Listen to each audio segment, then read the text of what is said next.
And it's a very good afternoon to the Sportsfan Radio panel, and very special guest today, a person who's been or is no stranger to the Sportsfan Radio panel. Very good afternoon to World Boxing Champion Susie Ramadan. Good afternoon, Susie. Hello, how you going? Very well, Susie. Now, for people who aren't a big follower of boxing or don't know of your history, you've been boxing since you're about 28, 27, 28. Is that right? It's hard to remember. Yeah. a while now. And you've had 30, from my records, you've had 31 fights, 28 wins, 12 by knockout, 3 losses, and you've held at separate times 5 world championships. Yes, that's right. I've got one question for you, Susie, before I go into the other stuff. Yeah. Why aren't you up there and mentioned with Australia's greatest sporting icons? Because if a male held just one of those championships, he would be feted as one of the best athletes in Australia of all time. How do you feel about that just generally? Well, you know, some guys who don't have the title that I have, other titles, and they sort of put up there on a pedestal. But yeah, I mean, you know, women's boxing has been pretty tough sport altogether. You know, we haven't had the recognition that we deserve. But you know, I mean, it's slowly starting to pick up now. But yeah, look, at the end of the day, you know, I'm proud of what I've done, what I've achieved. So that's the thing. Okay, now you like dancing and soccer. How come those careers didn't actually take off and get you to where you are with boxing?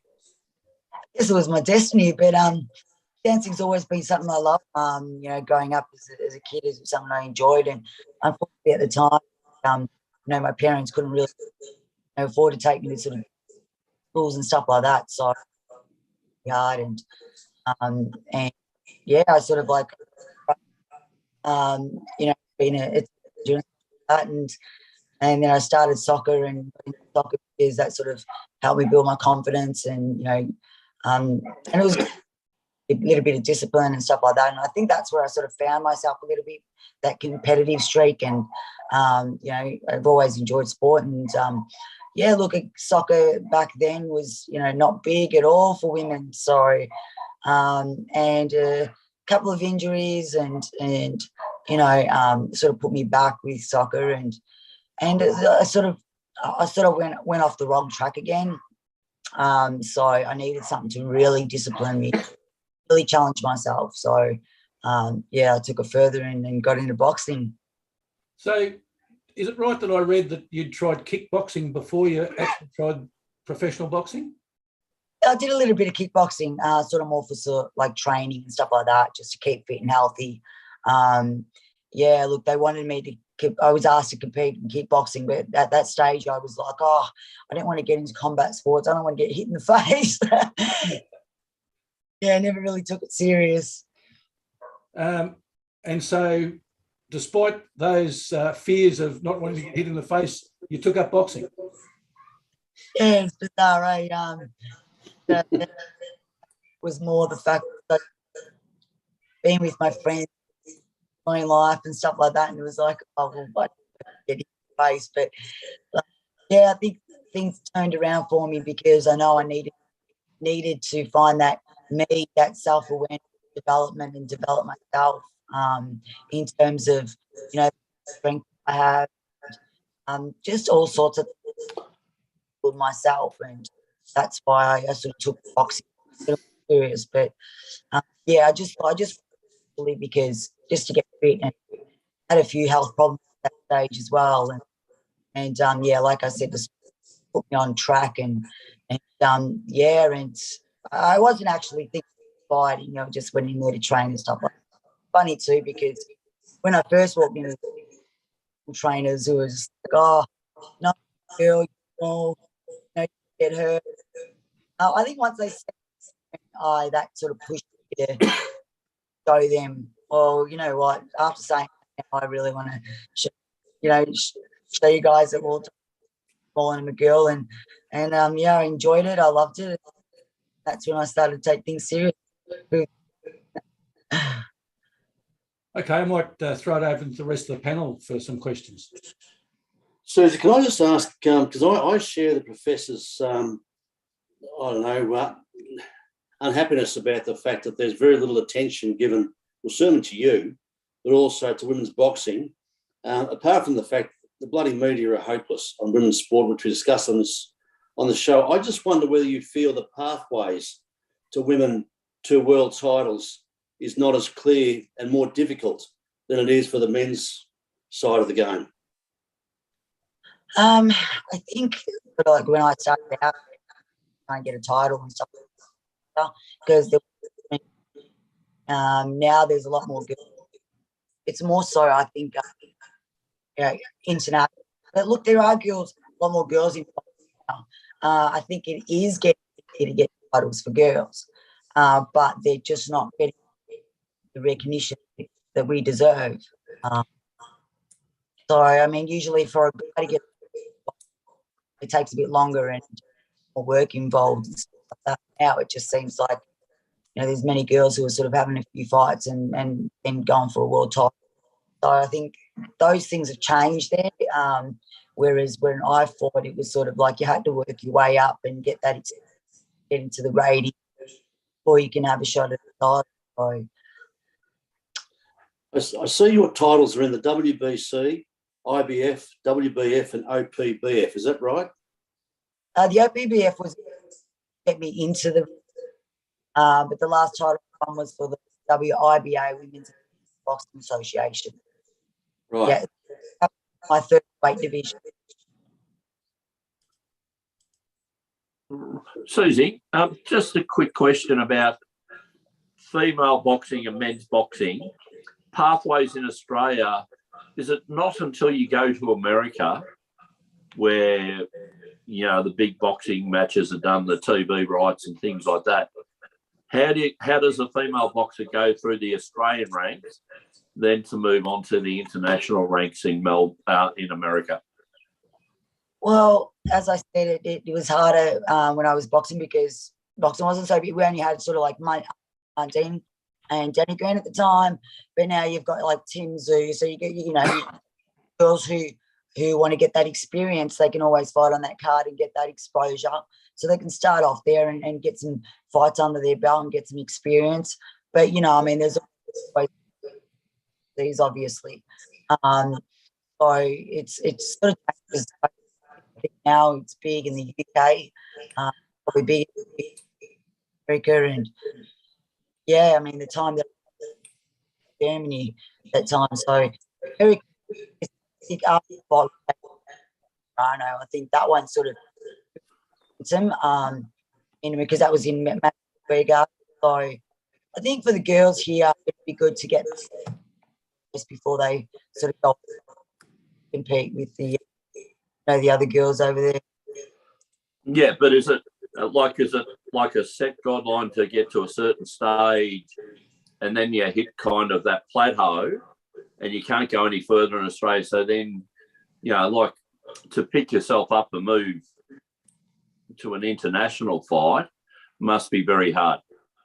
Yeah, it's very, it is. That's why you need the experience. But, if you're somebody who wants to just move, relocate and train there, right there, self up there, right?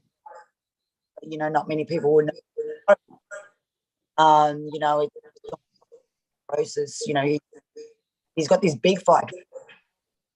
I think,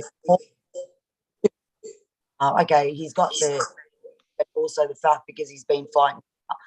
So it just depends on your goals and what you achieve. So look, it's always good to go overseas and get experience anyway, even for training and stuff like that, which I did. So, yeah. A question from me, Susie. I noticed on your Instagram, like you've got great engagement, especially with some of your female fans as well, and also especially some of the younger boxers who have sort of looked up to you and looking to you as sort of like you're the first person up there who's really made this pathway visible. What does that sort of made you feel like, does it bring up a few emotions about sort of your own journey, or is it just like absolute positivity because you know that these young girls are going to have a really red hot crack in the future? Well, now that when it's brought up, it does feel, you know, the emotions kick in, but definitely positive. I think that's probably the best of everything, you know, that I've accomplished is to be able to pave the way for women and all these younger girls, because it was so hard to even in gym and to get anyone like period. Now it's like every girls, and it's just so yeah, I feel, you know, proud to have, for sure. Susie, what's the situation regarding coaching or managing in boxing? I think you were managed originally by Barry Michael, if I'm not mistaken. I'm just wondering who are the major coaches in women's boxing in Australia these days? Well, I've got to say, Mike. You know, I've trained with him years ago, and I'm back with him. He's an ex-fighter as well, and a lot of experience. And he really, you know, really well for fighters. Not sort of that type of trainer who teaches everybody the same sort of style. He works with individuals on their style, and a very respectful man, does really well. So yeah, definitely. And there's some great trainers everywhere, but coach for sure. I've been around a while. I've been to a few trainers, and you know, he's been one of the best. But everyone's I see that you're training yourself. You're doing a bit of training of others, and I just wondered if you see, again, coming back to the pathway issue, a lot of girls who you can see being world champions from where you sit. Yeah, look, there's a lot of many girls who are really, you know, working extremely hard and want to achieve the things I did. So, yeah, look, I enjoy it. So, yeah, there's quite Australia as well, in Sydney, Melbourne, and Queensland. There's quite a few girls who are working extremely hard, and yeah, there's a lot of potential here. So, Susie, I see that February 2020, you won the IBA superflyweight title. The WIBA. Yeah. And then we had COVID. So at 40 years old, you win that world championship, and then it's just, okay, everything stops. I take it you haven't fought since then? No, I haven't fought since then. We were in lockdown for 2 years. So that was a very long time. And then, like, you know, there was a couple of options to be able to fight overseas, but then you've got the sort of the risk of being stuck there, or, you know, the whole quarantine and all sorts of stuff. So, you know, I continue to train, and, you know, I'm scheduled to fight June 26. It's just a matter of, for me, I think the hard part is getting the opponent who is, you know, which has been difficult in my career is, you know, we've tried a few girls and they've rejected to fight me. So we're looking at a couple of others, and hopefully they get back to us real soon so we can lock that fight in. Well, I guess the unfortunate part about it is, unlike the AFL, which is within Australia and they can keep playing, the majority of your opponents would be coming from outside Australia. So they would have to either come here or you would have to go there. And of course, during COVID, that couldn't happen. Yeah, exactly. So that made things difficult as well. Yeah, and the fact that we couldn't even go to the gym and train because of the lockdown. So, yeah. So I'm interested in that. Your training regime, and you've been very active on Twitter and Facebook. I take it that you designed your own programs to try and keep fit during that 2 years. I think the more challenges that come my way, the more I push myself. So the lockdown was like, I wasn't going to let that affect me. And so I just thought, you know what, I'm just going to train even harder, because if I didn't train, I mean, then things could have just went downhill. So, you know, I enjoy it, and, you know, I love training. It's, you know, I love to keep in shape all the time and ready, and you never know when they might call you out, and especially a fighter like me, pretty sure they'd want to call me out when, I'm not training.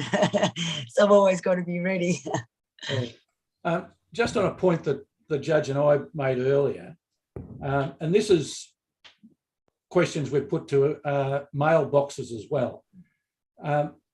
When you see the sort of media given to, I'll say boxer in inverted commas, like Paul Gallen, who's really a former rugby player, and that's why everybody is following him, not because of really anything he's done in boxing. How do you feel about, I'll tell you how I see it. It's a sideshow, but the media run with it, and really all he's doing is fighting for an Australian title, not a world title, yet you would think that he's one of the best fighters going around. When you sit back and look at all that, how do you make sense of that? Yeah, look, in one way, it's kind of like a slap in the face, but in the other way, like he's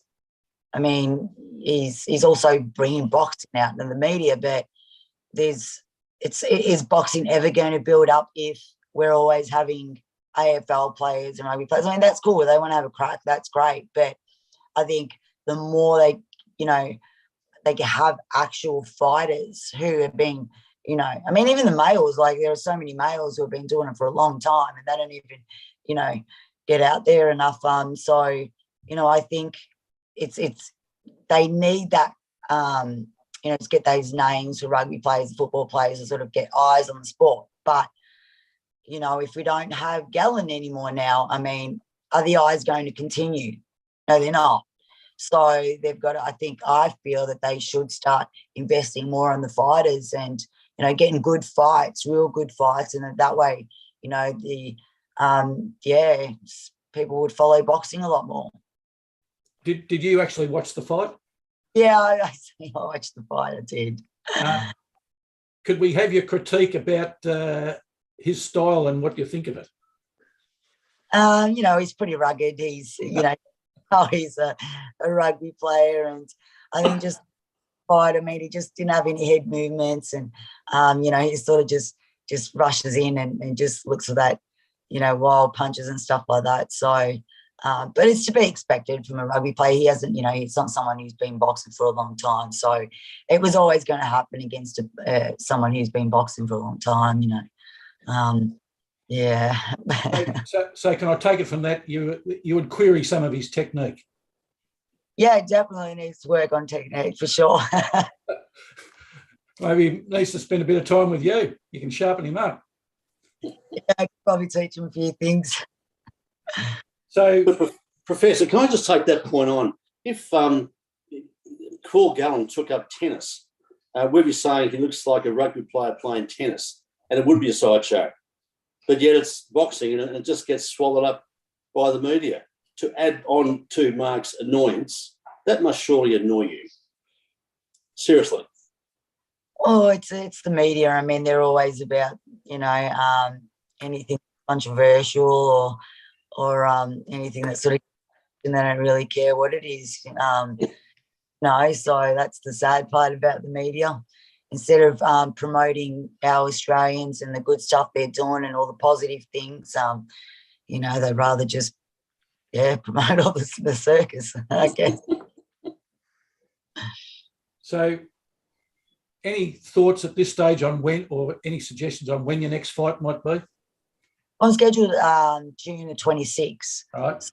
Like I said, I've had a couple of girls who said no to fight me, so we're looking at a couple of others, and we're waiting to hear back from them. And once we hear back from them, and whoever says yes, I'm pretty much back in there again. And have you got a venue selected? Yeah. So I'm fighting on Prince Promotions. Okay. That'll be. And will that be for your title? I'm looking at defending the title, the WIBA, and it'd be a good fight just to get back in there, because I haven't obviously fought for 2 years. So to get that ring rust out and prepare myself for a bigger title after that. And so what's your goal? Where are you heading with it? My goal is to obviously get another world title. So I know it seems like, well, you've already won 5 world titles in the 3 weight divisions, but just to sort of solidify like that third weight division in an IBF title or WBC or whichever. So that's my goal. For the title. Hang them up. Susie, normally for a 40-year-old boxer, we'd be saying, what are you going to do after boxing? I'm not even going to ask you that question. I actually can't see you ending your career, and it's just, and this is what you're telling us. You're not thinking about ending your career. It's all onwards and upwards. Is that the way you see it? Yeah, I've got to be optimistic, and stay positive. It's the last thing you got to think about. You can't think about those sort of things, especially if you want to get in there and if you're going to continue to fight. So, you got to focus on those things. So, and obviously, I do have goals after boxing, but at the moment, I've just got to focus on one thing at a time. Keep my mind on the job. So, yeah. Professor, in our 25th year of our show, we might be talking to Susie about maybe slowing down. I doubt that one, Judge.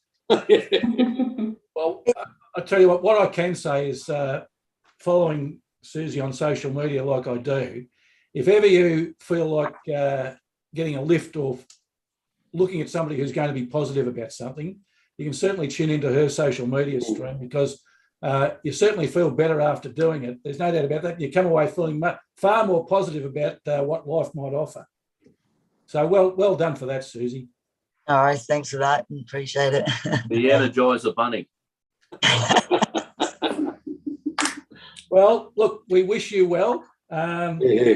And we look forward to the next title, because that will then make 6 world titles. And maybe when you get to 6, Susie, maybe then the rest of the media might sit down and think, well, geez, hey, this woman has got something that we should pay attention to. Yeah, just some respect. That'd be great. Or I'll keep going if I get it. All right, Susie, thanks very much. Much appreciated. And as I said, we wish you all the best. And we'll be watching with interest when the next fight is. Thank you so much, guys. Thanks for having me on. Thanks, Susie. Thanks, Susie. Yeah. Bye. Bye. Judge, while Susie's leaving us there, I might say that she takes it very, very well. And I must admit, if I were her, I'd be exceptionally upset about not having due regard paid to what I'd actually done. Not one. I want to cross that to Sarah. Sarah, it must give you the S hits that you must see all of these, not just worthy. I'm not trying to think of the word, but people who Australian public can look up to and say, that's our girl. That she's Australian. She's come from a pretty, hard scrabble life. She's at 40. She's 5 bloody world titles, and is getting nothing from the media, and yet the media keep focusing what I think she called a sideshow. Sarah, it must drive you nuts, I suspect. No, even across all sporting codes, you do see that there's someone in men's sport who will have some sort of tiny, interesting element of their story that the media will overplay. But then they will never touch on maybe some of the amazing women and the backgrounds that they've had and where they've come from. Like, an amazing example is the amount of times you hear about like Scott Pendlebury's basketball background. We all know he came from a basketball background, but you won't hear about all of the AFLW players that came from basketball or from volleyball or from golf or all sorts of other elements of sport. And you see that in everything. I mean, the one really positive one you can look at is Ash Barty, who I think we all love, and the whole country looks at her and says, yep, that's our girl, that's our Australian Ash Barty might. But you can't see that in a lot of different sporting codes. There's still a lot of opportunity for some really interesting stories to be heard, but you don't really hear them unless they're on a platform of like a reality show like the SAS Australia, and you see some really talented female athletes coming across, and half the time viewers would have never even heard of them. So it can be a really good platform, those sorts of situations where they are on that same level as some popular male athletes or just male people in general. You hear a little bit of their story, but there's still a long way to go in terms of actually giving them the voice and being able to share their journey and what they've actually accomplished. We talk about a backstory, Professor. Bloody hell, there's a movie there, Susie Ramadan. No question about it in my mind. In what's probably the toughest sport in the world, perhaps horse racing, maybe is tough, but I think going in and having the suitcase belted out of you 19, and she's 40 and she's still going into it. Yeah, that's a major epitome of toughness. And I just wonder whether the media feel that women's boxing is, I don't know, look down upon it. I don't know. John, isn't it the ultimate sport, one against one? And the way you win's by knocking the other one down. So it's always, I think, been regarded, whether it's men or women's boxing, as kind of the ultimate sport and regarded as, if you're the world heavyweight boxing champion, you're the best spot, No one. Gelding, do the media look down upon women's boxing, do you think? A bit of a throwback that maybe women shouldn't be doing it. I don't know. I don't think they take it seriously, John. It's just as simple as that. They see men's boxing and they regard that as a sport. Do they have the same thought pattern with women's boxing? I'm not too sure about. John, you make a good point there. The other one that I was looking at was that she came to boxing at 28. That's normally the age where people are considering retiring from boxing. Yep. Although you can also argue, Professor, if the normal age is 20, she probably had 8 years of not having the suitcase knocked out of her. And she's got the wisdom of, also the soccer and the dancing. I just wonder whether that's been able to help her in terms of anticipation and movement. I don't know. I'm not a boxing person, but she's certainly a credit to the sport. You would think dancing would help foot movements, coordination, stamina, things that people don't associate normally with dance. That's what they're renowned for, is actually, their posture, their movements and endurance. Yeah, I think that's a good point, Gelding. Another thing that I was looking at is she's a very modest young lady because what she didn't say was that her soccer career was so good that she was being considered for playing for the Australian team. Now, that's almost and then she suffered a career-ending knee injury, so she didn't keep playing soccer. Now, if you look at that, she's almost reached the pinnacle in one sport. She's certainly reached the pinnacle in boxing. So she's a multi-talented, multifaceted woman. And I agree with you, Judge. There is a movie there or a novel or something. But isn't that common in women's sport, as Sarah's point? The backstory of a lot of women in sport that make it in one sport have a history of being very successful in another sport. Like a lot of the cricketers and that are netball players. A lot of the AFL women have come from netball or basketball or cricket. There seems to be those stories in women's sport that, as Sarah rightly pointed out, just don't make the media. Whereas in men's, sport, as Pendlebury's an example, everyone seems to know about it.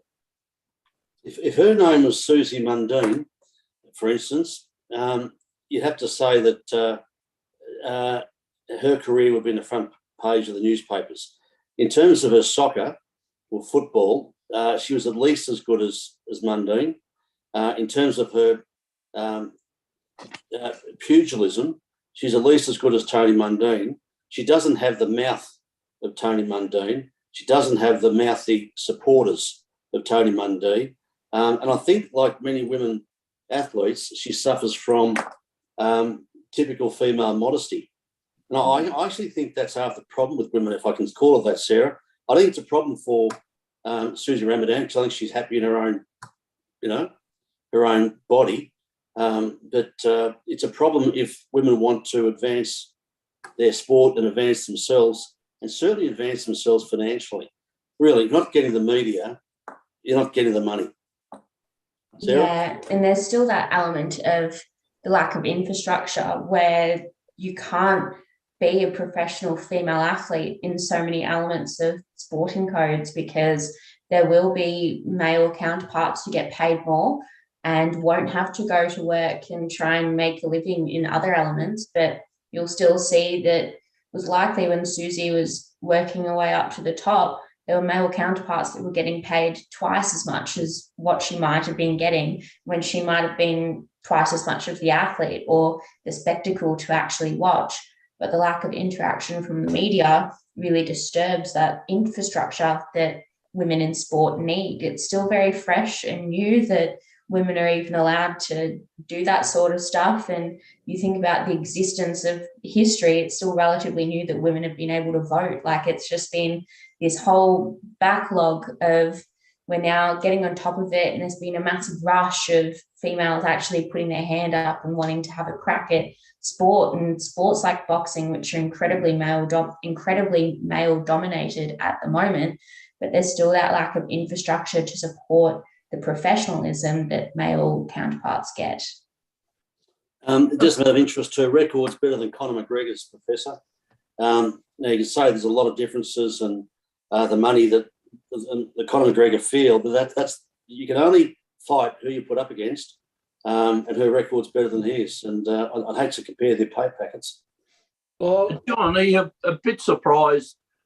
I was very interested when she said, Barry Michael used to manage her. Now, Barry Michael's well known in the media and well known for being a talker and punting, up boxing and also some events. I was surprised there wasn't more exposure during that Barry Michaels type of period, who did have, renowned, a world champion boxer, was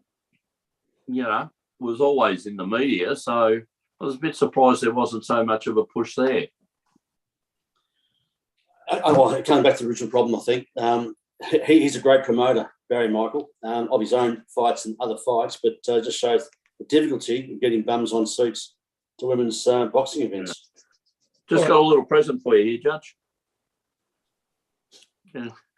Noosa, darling. You put the word darling on there.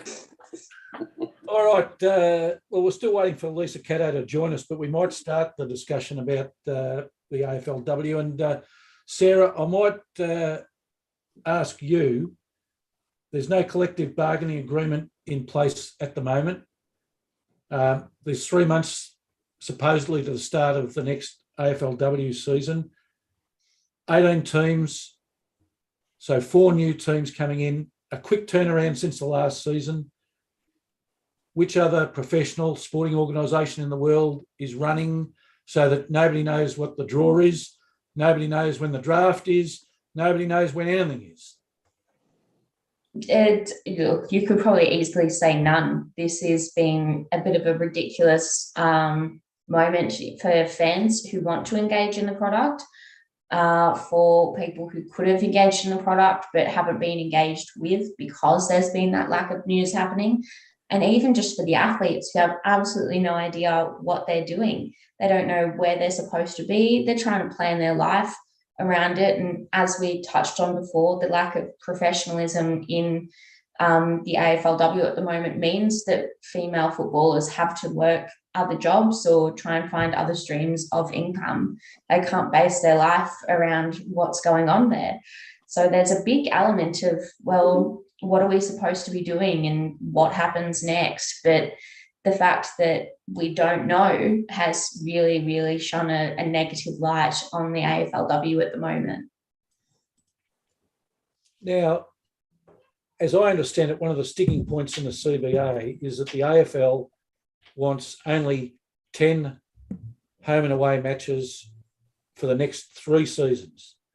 And I was listening to Daisy Pearce during the week, who used a very important word.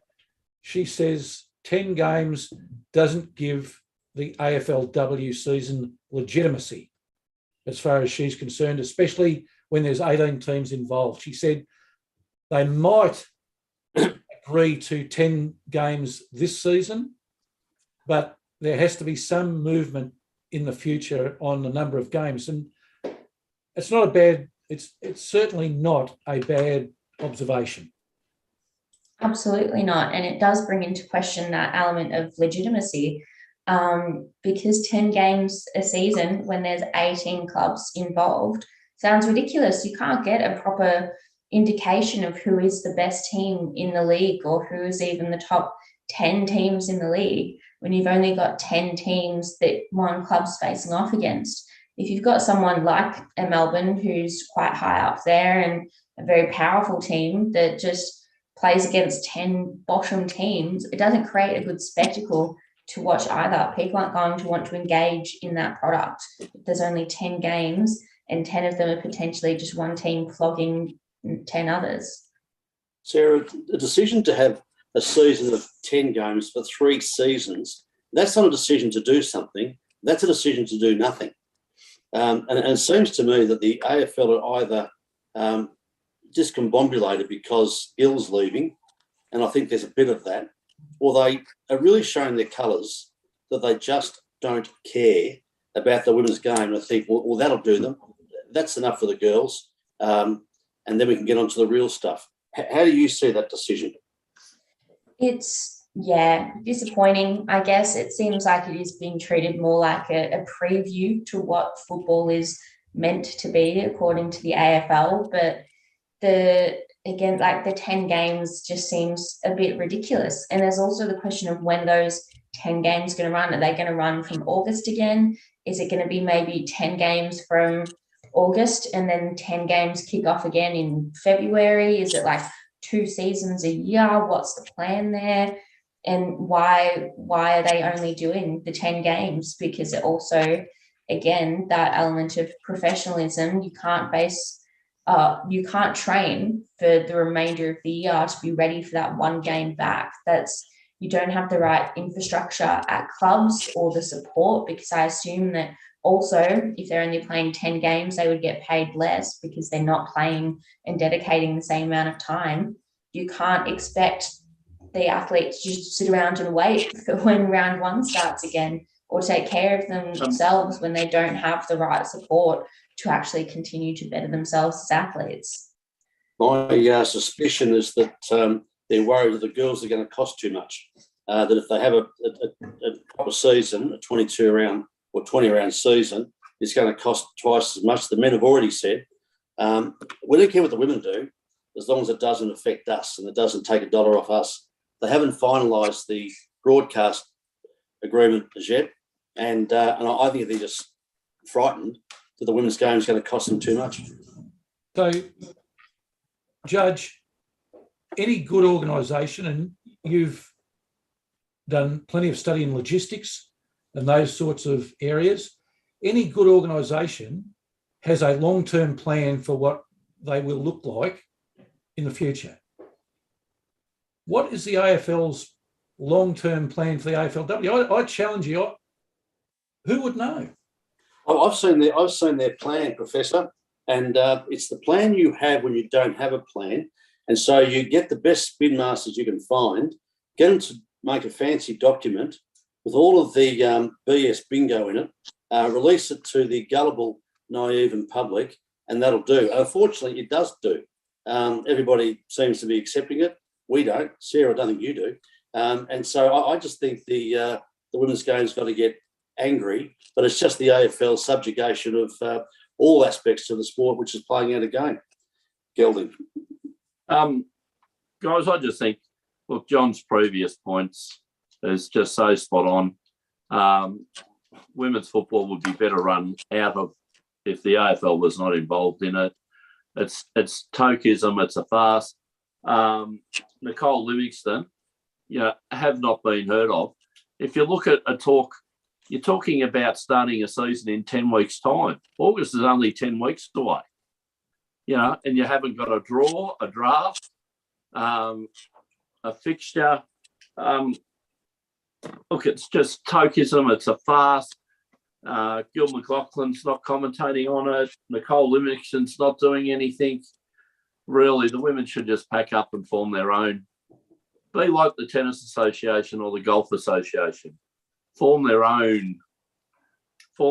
There's plenty of grounds where they could play at still.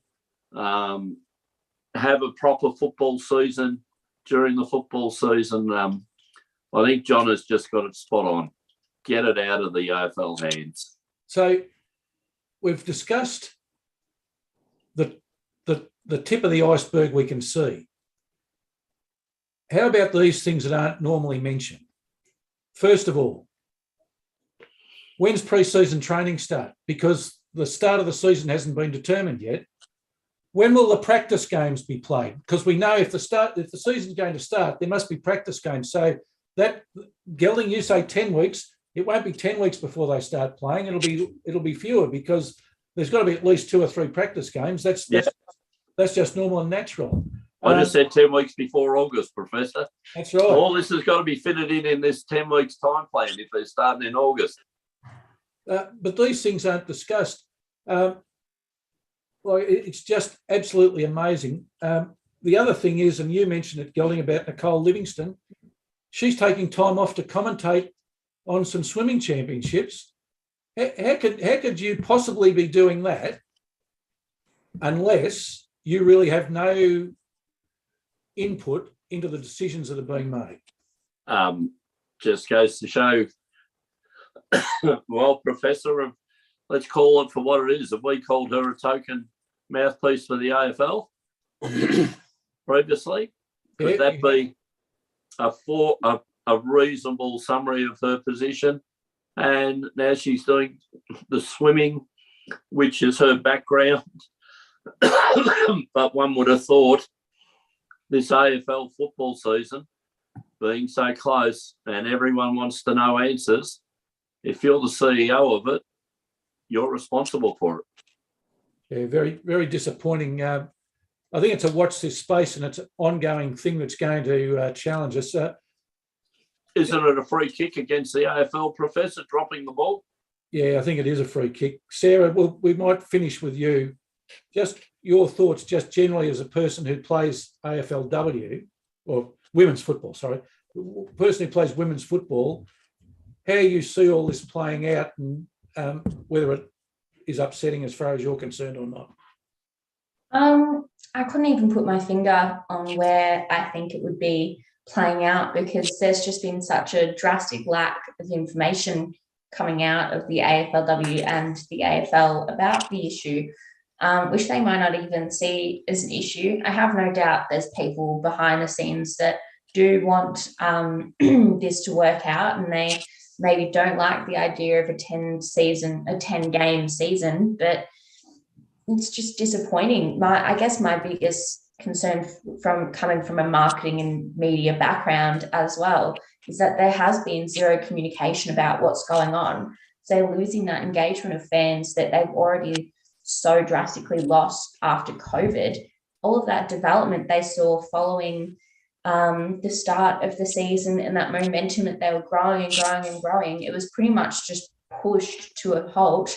And then there hasn't been any growth for it to continue growing. There hasn't been a really big spectacle or what's going on next. Maybe with the new teams coming on board, we will see some growth and development and maybe a bit more of something the media want to write about. As we spoke about before, it's always sort of what's interesting rather than what's actually newsworthy. It's what's going to catch someone's attention.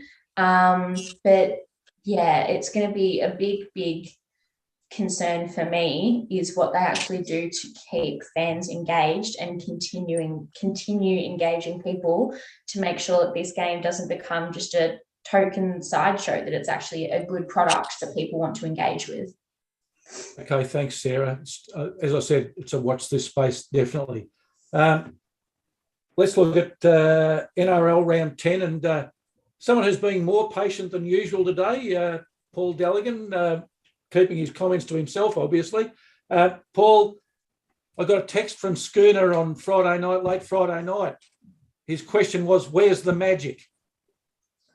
Well, not much for any Manly fans, but I was going to say I joined in. Sorry if I was late today, but the first word I heard was discombobulated. It's time to bring it down a notch, I think.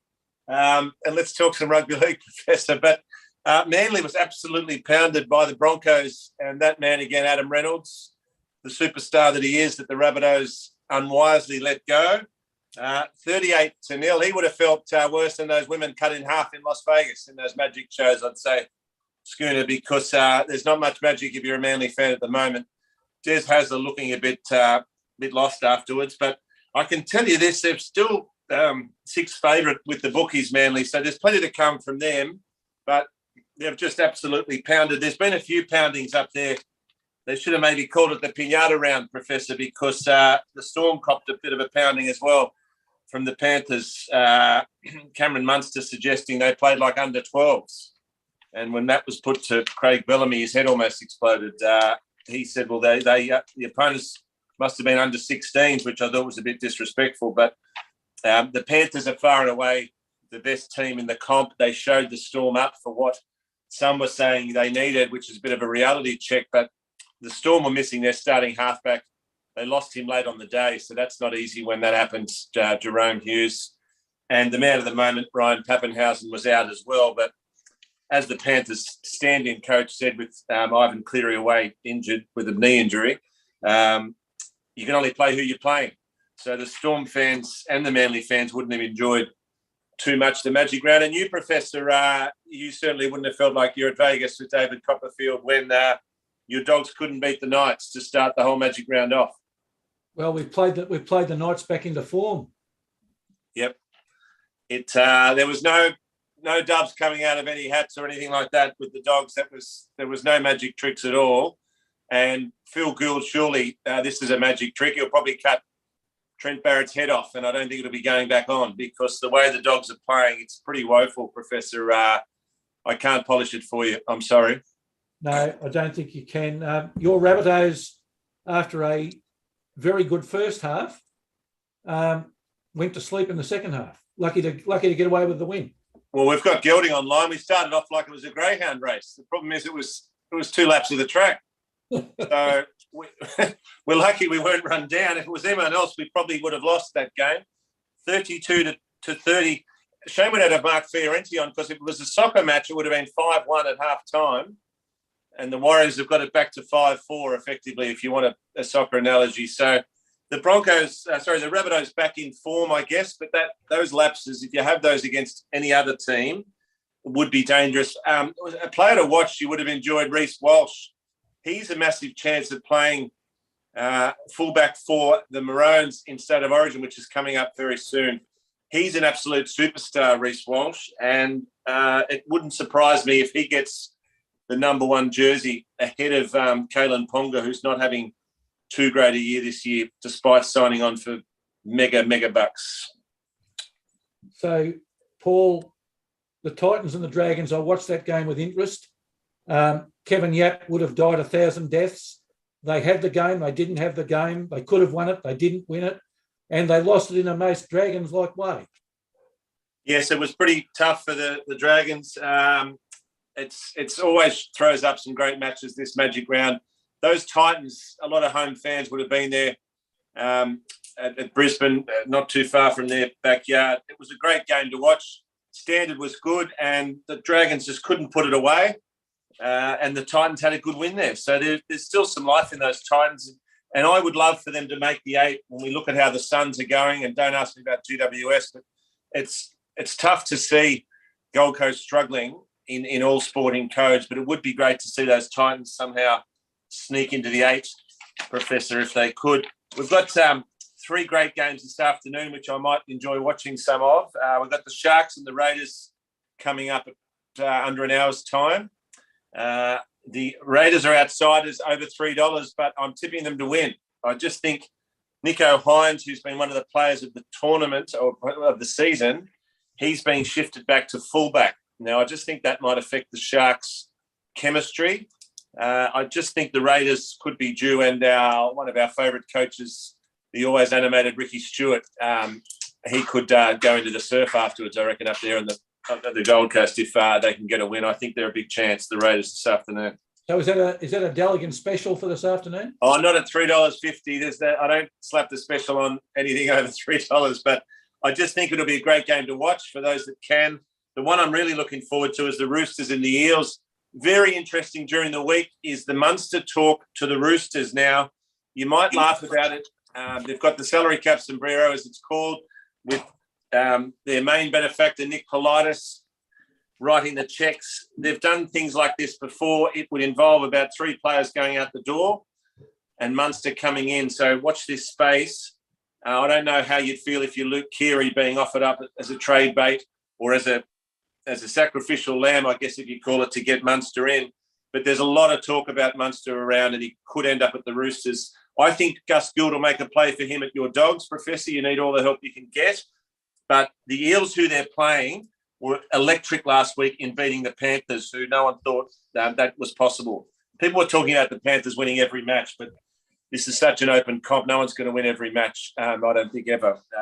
So the Eels, I think, should take care of the Roosters this afternoon. And the West Tigers, the Michael Maguire West Tigers, taking on the big improvers, North Queensland Cowboys at 6:25.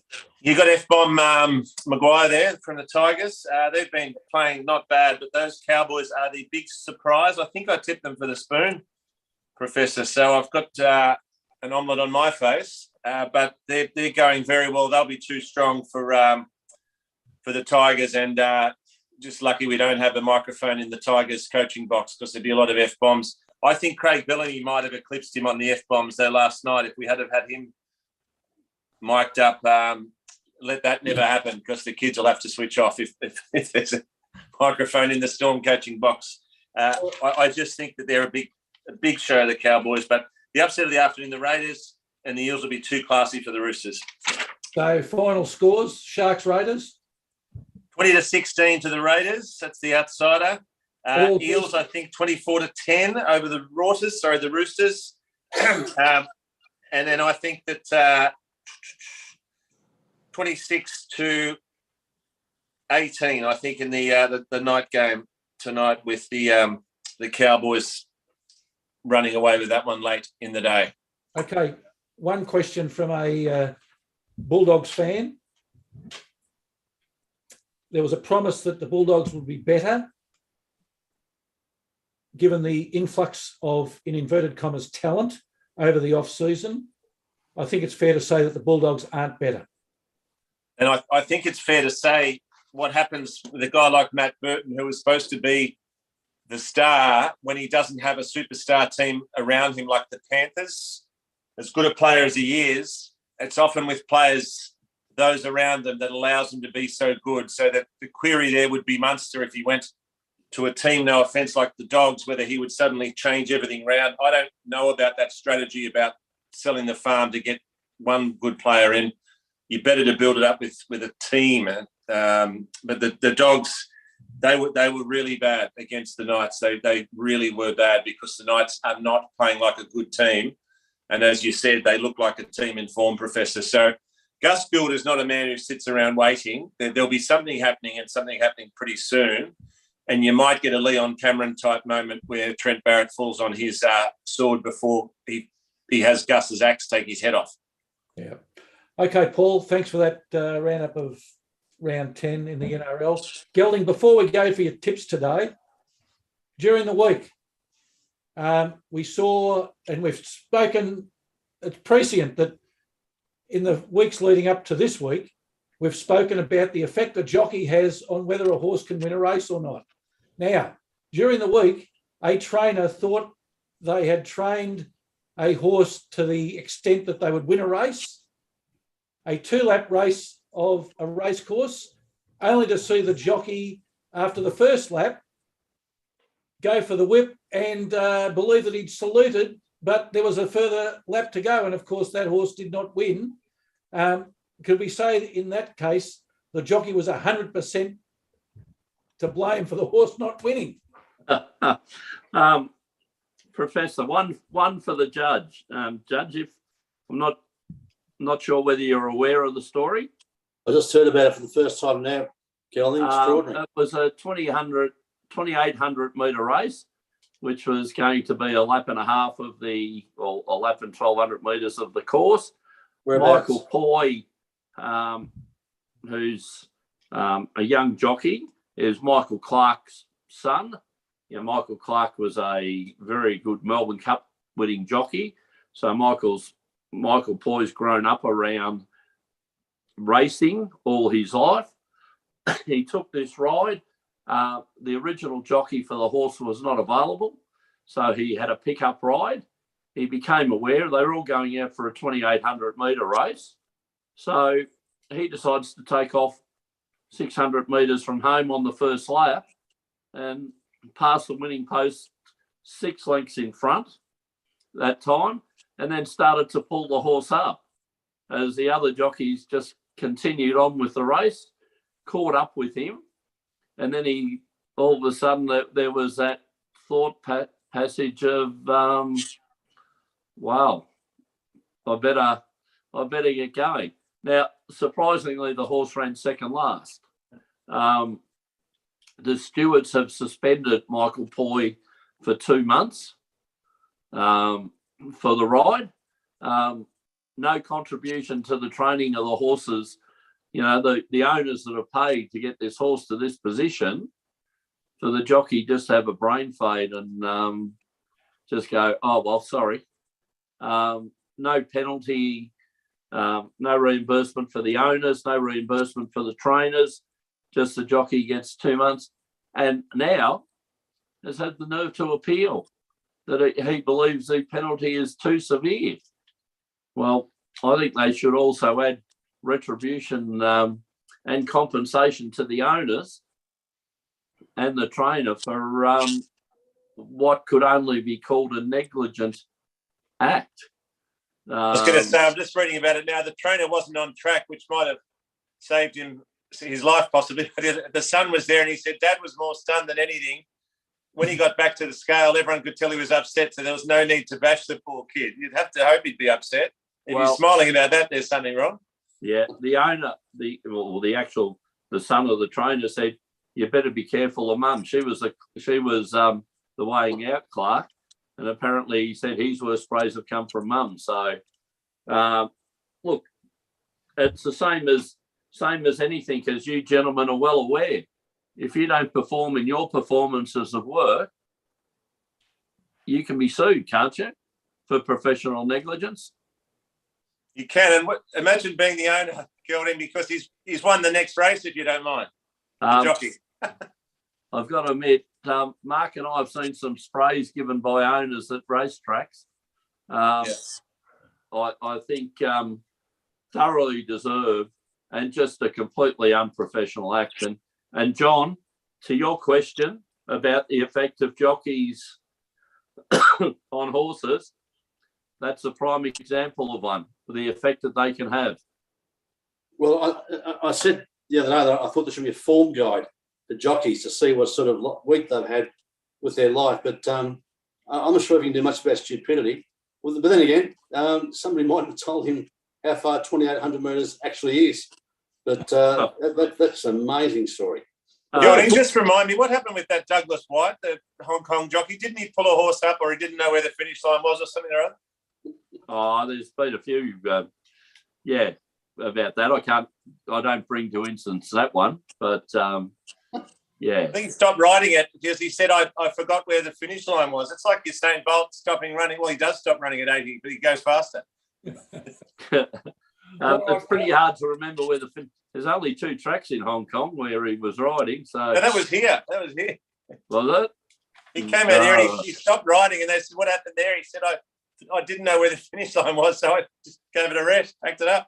Some international jockeys have said the finishing post at Flemington is very hard because they don't know where the line is, because the post itself is so big, and where they come from overseas, it's and maybe 6 foot wide or something like that. But the Flemington one is like covers a goal square. It's like the 21 yards. I'd recommend riding until everyone else starts slowing down, perhaps. Anyway. Yeah. If they're Beltman with the whip, I'd think I'd keep on riding. But look, John, it just goes to show, and what we say is the jockey and the position that jockeys put horses in really does affect the race. And what you're saying is about a form guide on jockeys, maybe very similar. I'm reading in the paper, Damien Oliver rode Allegron, which was favourite in the Derby yesterday. I just didn't think it had any chance given where it was positioned during the race. And the papers covered it by saying he didn't have much luck, when it runs fourth. But anyway, that's racing, I suppose. It is, Gelding. Go on, Judge. You were going to say something? I'll catch you. I was going to say, I think I've only added two useful contributions to the whole racing segment of your program, Professor, and that is that the jockeys should have a form guide. And the other one is that if there's horse whisperers, and they're apparently pretty effective, they should get somebody who can understand what a horse is talking back. Because Francis the Talking Mule taught you that you get a lot of information from horses. So, if the horse could just whisper back and you understand what they're saying, you might do a lot better. I'm having a bad day today, just so you know. I've got a headache today. I've got a twitch in my leg. That's right. I'm feeling a bit discombobulated. Yeah. I don't like this heavy jockey on me. Gelding, races at Bendigo and Cassina today. What do you like? Just quickly, Professor, can I just mention also the sad news of cricket today with the passing of Andrew Simons in a motor vehicle accident. Terrible year for cricket. 46 years of age, motor vehicle accident, single vehicle. Unfortunately, he's lost his life. And again, a very entertaining cricketer and also a very entertaining commentator. So our condolences to the family. Today, Professor, if we quickly go to Cassinan, where race 3 is about to start, we like race 3, number 4, Count Zero in the concrete hurdle. Elveston in race 4, number 2 in the steeplechase. Then in the race 5, we like number 5, Cracker Bell. And we'll go to the famous Casterton Cup, Professor, which is a well-known race for a ring-in back in the 70s for Regal Vista. There was a ring-in in the Casterton Cup that's being run today. And I think the bet of the days in the Cup, Professor, race 7, number 7, Lunatic Fringe. So maybe an omen bet. And then race 8, number 2, Nedham Power. And at Bendigo, Professor, just like the one, race 4, number 8, Just a Rebel. All right. Thanks, lady and gentlemen, for your contributions today. Much appreciated as always. And until next Sunday, a very good afternoon to you all. See you guys. Good afternoon, all. Yeah.